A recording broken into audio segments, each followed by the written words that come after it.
We're on a property where we're about to start insulating.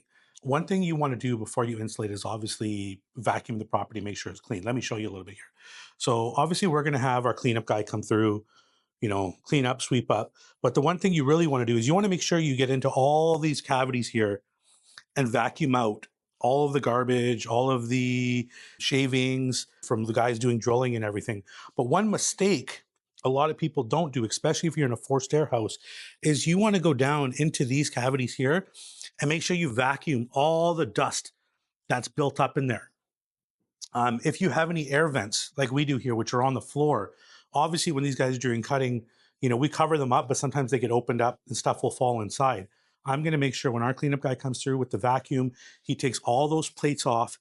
He's going to vacuum all of the venting, because the last thing you want to do, especially on that hole that I showed you there, that's the return air, is that when you turn on your furnace, it's sucking all that dust and all that debris into the furnace, right? That's going to be a nightmare. So you want to try to make sure all your piping is clean as possible. And the best time to do it is right before insulation, right before it gets covered up. You want to double check. Even before we do drywall, I'm going to have him go again just to make sure no loose pieces of insulation or any kind of garbage got in there, and double check. So it's just a little trick to make sure before you do insulation and drywall, check all of your vents, make sure there's no garbage or debris in there.